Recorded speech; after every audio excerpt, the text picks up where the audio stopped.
Hello, and welcome back, everyone, and a special welcome to our new Harbor's Edge residents. As you already know, our book club focuses on only current best-selling novels. Judy Stauffer, our activities department director, orders 10 copies of the current book selection to be shared between our residents. Many of you will read on your Kindle. If, however, you wish to read one of our 10 copies, please sign up with Sandra in our activities department to obtain your copy. Please only keep your book for 2 weeks, as remember that others are waiting to get a copy. As you all know, losing yourself in a novel is a great joy. History exists inside the lives of all characters and is mostly focusing on the interior of the characters. It is this focus that I present when I review a current selection. With that in mind, please ask Sandra to put your name on the list to obtain your copy of the next book to be reviewed. It will be a novel, The Vanishing Half, by the New York Times best-selling author, Britt Bennett. I am sorry that the books have not arrived yet, but keep checking with Sandra to get your copy and enjoy the read. At the end of this TV broadcast, if you wish to speak, please call 526-0203. I repeat, 526-0203. Rocky will answer our phone, and he will put you onto speaker so that we can hear what you have to say. And I look forward to that. And now, a little bit about the biography of our current author, Isabel Allende. Isabel Allende is one of today's most important voices in Southern America literature. She was born in Lima, Peru in 1942, but at the age of 3, she moved to Chile with her mother and her 2 brothers. She spent her childhood there at her maternal grandparents' home. Because her stepfather had a diplomatic career, she traveled a lot and lived in different countries. As an adult, she returned to Chile, where she married Miguel Frias, had 2 children, and worked as a journalist. They divorced in 1987. After the military coup of Pinochet, she moved to Venezuela and later to the United States. There she married Willie Gordon, a lawyer and novelist, and they moved to San Rafael, California, but they divorced in 2015.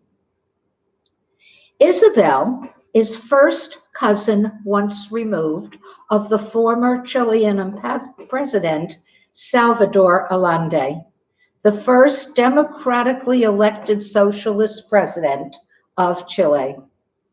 Isabel won worldwide acclaim in 1982 with the publication of her first novel, The House of the Spirits. And I already know many of you have read that book already because you've told me so.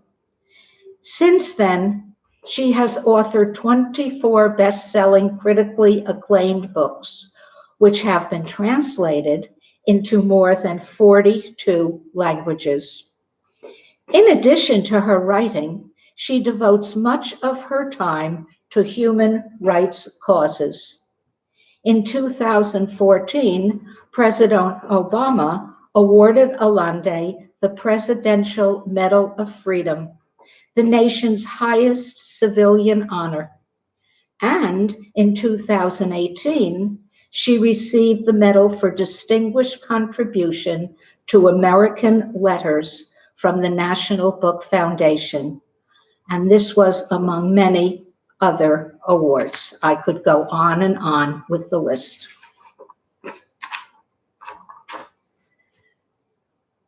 Just for some background, Chile is a long and thin country clinging to the western side of South America. It is known to have an earth tremor an average once every 2 days and a devastating earthquake every presidential term. Geologists think of Chile not as a country of the mainland, but as a cornice of the Andes in a misty sea, and believe that the whole of its national territory is condemned to disappear in some future cataclysm. The great writer Gabriel Garcia Marquez said that the very geology of the country seems like a metaphor for the political upheavals described in our novel, A Long Petal of the Sea. This title of our book is taken from a line of poetry from one of Chile's foremost poets, Pablo Neruda. Extracts from Neruda's poetry form epigraphs to each chapter of the book. An example might be if you turn to page 142, and we have these throughout the book at the beginning of every chapter. At the beginning of chapter 7 on page 142 by Pablo Neruda, Night on the Island. I have slept with you the whole night long, while the dark earth turns with the living and the dead. Another example, page 219. I hope that you're turning in your book and following me as we go along. In the middle of the night, I ask myself, what will happen to Chile? What will become of my poor, dark homeland? And this was, of course, Pablo Neruda in his poem, Insomnia. And there is a whole store full of of his beautiful poetry throughout the book. Back, okay, good. Also, as a background to our book, I want to talk a little about the Chilean poet and intellectual, Pablo Neruda, who was responsible for bringing 2,000 Spanish immigrants to Chile after the end of the Spanish Civil War. The Winnipeg was a French steamer originally designed as a cargo ship for 20 crew. Neruda had it refitted so it could transport 2,000 Spanish immigrants. In January 1939, after 3.5 years of devastating civil war, Francisco Franco defeated Spain's Republican Army at Barcelona and displaced hundreds of thousands of soldiers, activists, and Republican supporters. Many fled across the Pyrenees into France, thinking they escaped the worst, only to find themselves behind barbed wire in concentration camps, half dead from cold and hunger. The larger world seemed as blind to Spain's displaced population as they had been to the war itself. Neruda's humanistic act calls to mind Oskar Schindler and is the little-known kernel of history at the heart of Isabel Allande's 17th novel, A Long Petal of the Sea. We learn from the author's notes that she first heard about Neruda's Ship of Hope in her childhood when it caught in her memory. Now she has woven fact and fiction, history and memory to create this wonderful novel. As a side note, Pablo Neruda won the Nobel Prize for Literature in 1971. To refresh your memory with a little more history lesson, the novel begins in Spain in 1938 with General Franco's nationalist forces fighting Republican soldiers, attempting to resist the inevitable. Franco was supported by Hitler and Mussolini, while the Soviet Union aided the Republicans. Thousands of Americans, French, and British soldiers joined the Republican Army. There was hope in the future, a feeling of an era of equality and freedom. It was a vicious war with rape, executions, and purging. It is this bloody period that Isabel Allende addresses in our novel. And now for a look at the characters in our novel. The story traces the exile of Victor Delmau, a young medical assistant in the Spanish Civil War. The novel begins as Victor miraculously saves a young Republican soldier's life by pressing with his bare hands on the wounded man's exposed heart until it starts beating again. Later, he trains as a cardiologist and becomes fascinated by the heart as the organ that circulates blood. As a medical expert, he understands its objective function perfectly, but he fails to comprehend the heart's symbolic power. He has an affair with Ofelia del Solar, a woman he met when he first arrived in Chile, but she chose a conventional life, the security of marriage, and her place in society. Victor felt that she had exiled herself from herself, renouncing an essential part of her soul. Victor believed that most of who he is, or who others think he is, has been accidental. The war made him a medic. Exile found him interned in both France and Chile. The world's suffering has not left much space for him to breathe. He thinks that living in solitude is living at the mercy of events that happen to him rather than through actions that were taken by him. Victor's brother, William, or we could say William, is a soldier in the conflict. Rosa Bruguara is a young music student of their father's who shows prestigious talent. She became William's lover and eventually is pregnant before William is killed during combat. When the Republican forces are defeated by General Franco's army, Rosa and Victor's mother, Carmi, join Victor's friend, Ito Ibarra.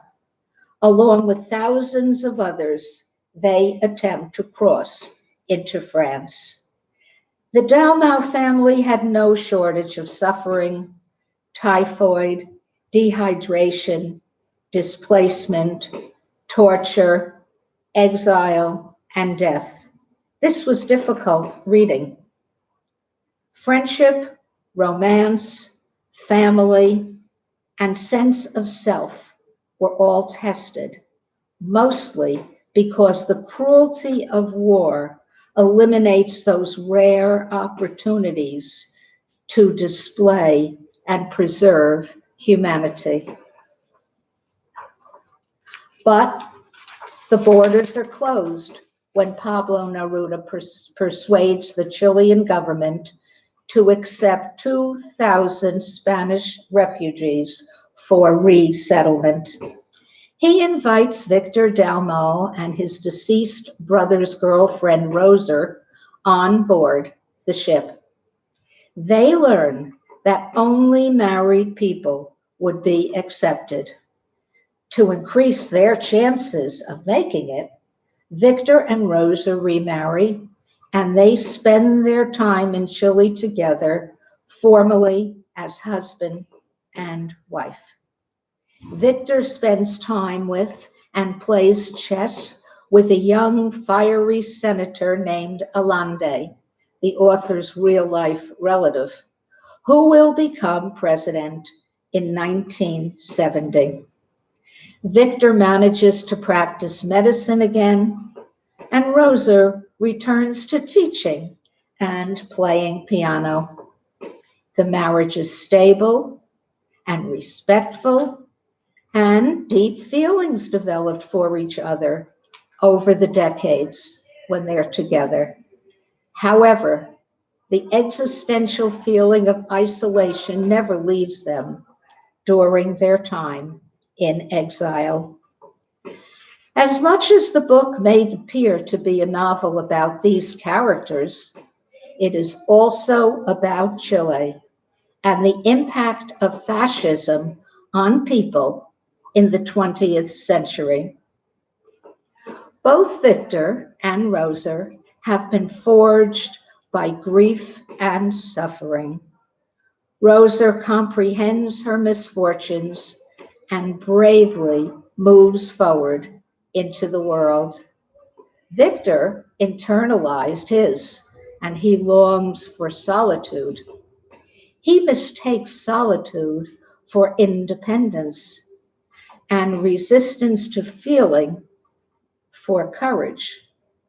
He recognizes this in himself only after Rosa has passed away.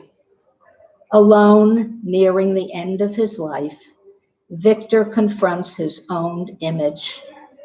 Our author quotes the writer Roberto Bolaño, who wrote, "To be exiled is not to disappear, but to shrink, to get smaller and smaller until we reach our real height and true height of the self." All literature carries exile within it. In 1973, a CIA-backed coup ousted Salvador Allende and installed General Augusto Pinochet. For nearly 2 decades, Pinochet's dictatorship imprisoned, executed, and forcibly disappeared tens of thousands of Chileans. Neruda escapes, but a network of informants target the disloyal, the progressives, and the creative. In their old age, Victor and Rosa consider running again, but were confronted by the question that always shadowed the exile: who am I if I have no hope?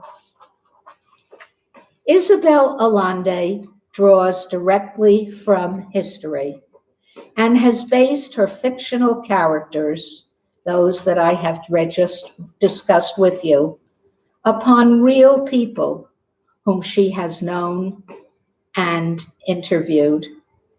Sometimes I felt that I was reading a nonfiction account. She spans over half the century, shaping the story around the history of 2 dictatorships through the guise of a family saga. In real life, Isabel Allende was goddaughter to President Salvador Allende. Like her characters, she herself moved to Venezuela during Pinochet's regime. Her personal collection with the material accounts for the book's insight into the psychology of the Spanish refugees and the impact of fascism on ordinary people.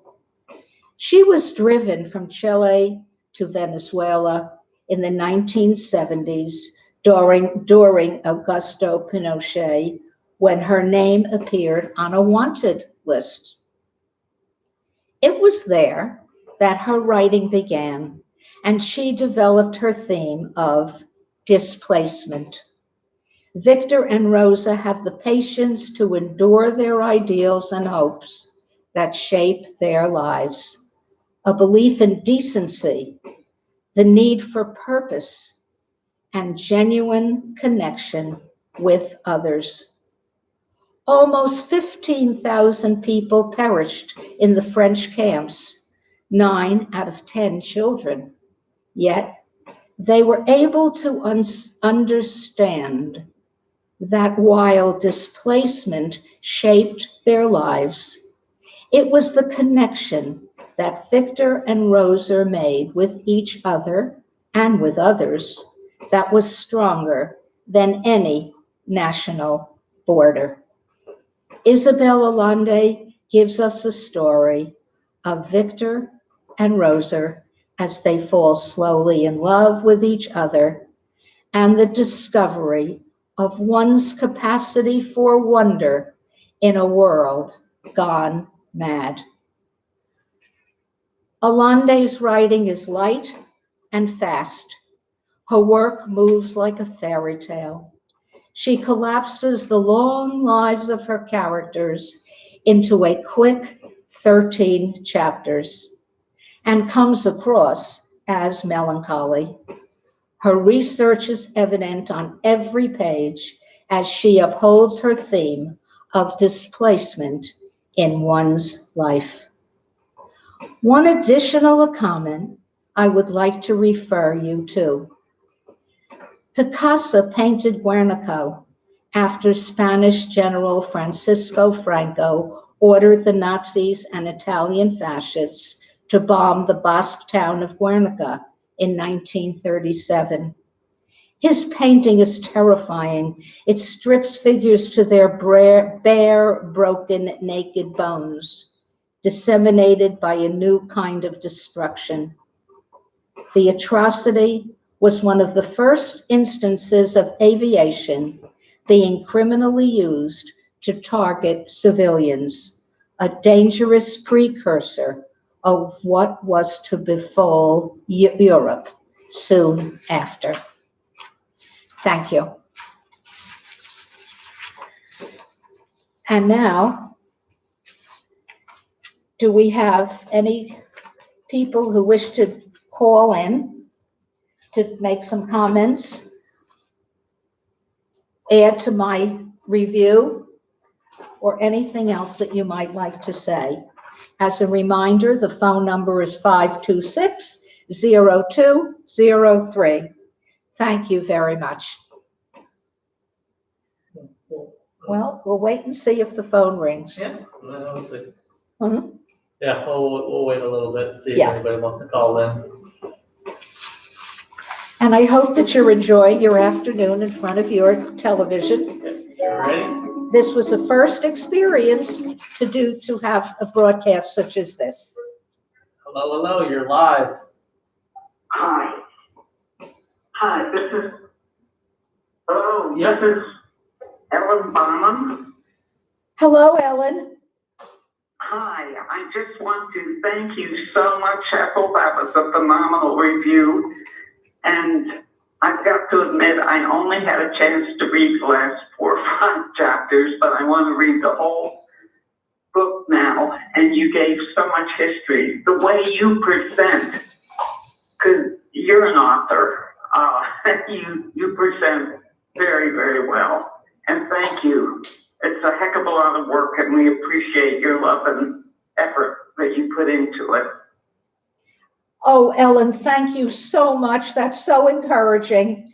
Yes, I know that it's important that we understand time and place before we even begin to read so that we can fully engage in what the author is telling us. Thank you very much for those wonderful remarks, and I hope you enjoy it when you read it. Thank you again, and my best to your husband. I shall, and thank you. Thank you. Thank you. Bye-bye.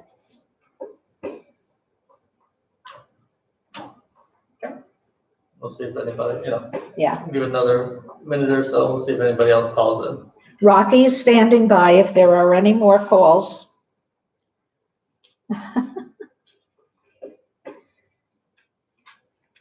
Well, if not, everyone is more than welcome to call me or want a request to make to discuss the book at some other time. And you might want to read some of the biographies or take a look at the story about the Winnipeg, the French steamer that's written, the cargo ship. And there's just so much history here. And it was amazing to me how the author was able to engulf all of this history without being too gloomy, too gory, and her emphasis on the ideals that she wished to portray. Thank you all very, very much for listening. And don't forget to get the new book from Sandra as soon as you can, The Vanishing Half, by the New York Times bestselling author Britt Bennett. We look forward to our next book review. Thank you.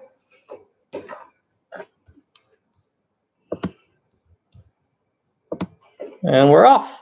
So